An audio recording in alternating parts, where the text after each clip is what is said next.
In the aftermath of Game 1 of the finals, the Golden State Warriors with a big 104-89 win. Game was tight at one point in the second half with the Warriors, the bench brothers. Sean Livingston, Leandro Barbosa blew this game open. Steph and Clay didn't have to do anything until the very end to seal it, but you surprised at the way the game played out, John? A little bit. I mean, we're looking at the most prolific three-point shooting team in NBA history and the most prolific three-point shooting team through the first 3 rounds of these playoffs. And I think the game was won in the paint. Yeah. Golden State had 54 points in the paint, tied for the third most they've had this season, also tied for the third most that Cleveland's allowed this season. They got what they wanted at the basket early and often.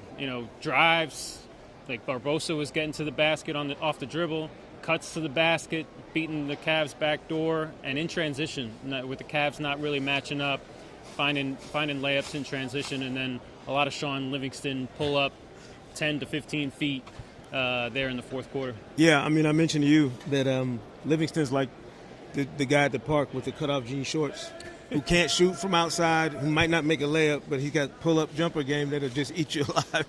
I mean, he turned it on tonight. His biggest scoring output of the season, obviously, and I think for a few years now. That's the most points he's put up.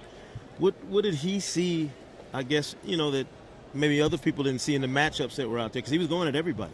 Yeah, I mean, he could take advantage of his size, obviously, against the Cleveland guards, no matter who they are. And even Cleveland's bigs don't offer much in regard to rim protection, shot blocking. So there might be a time where he was switched on to Tristan Thompson and just shot right over him. Right. And that's an issue with Cleveland. They've become this really potent offensive team, playing Tristan Thompson at the center to start, but then also playing Kevin Love, Channing Frye at the 5.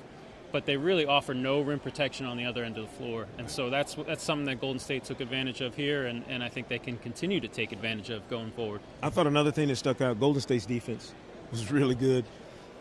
And people watch them against the Thunder, and you see them defended one way. But that's the only team in the league, basically, with that length and athleticism that can stretch you out like that.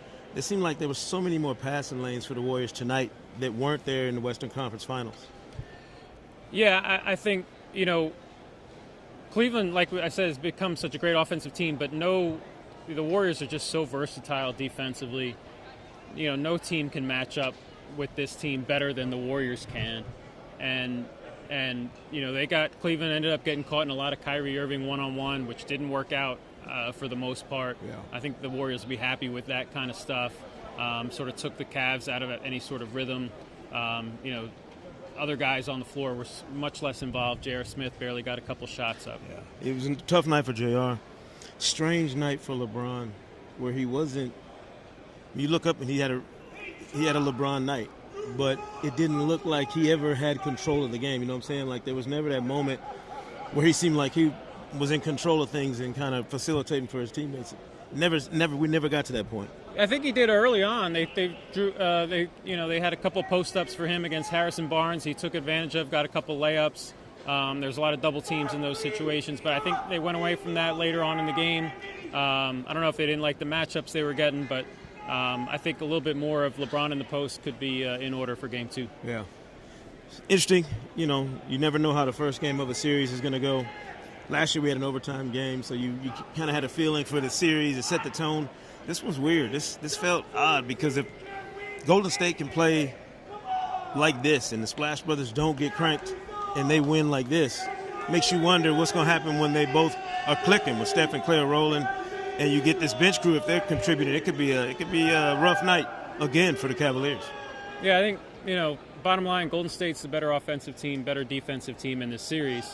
It's going to take a lot of LeBron James, I think, to make it a little bit more interesting going forward. No doubt. Sekou Smith, John Schuhmann from NBA.com here after Game 1 at Oracle Arena. The Warriors, strength in numbers, shows up.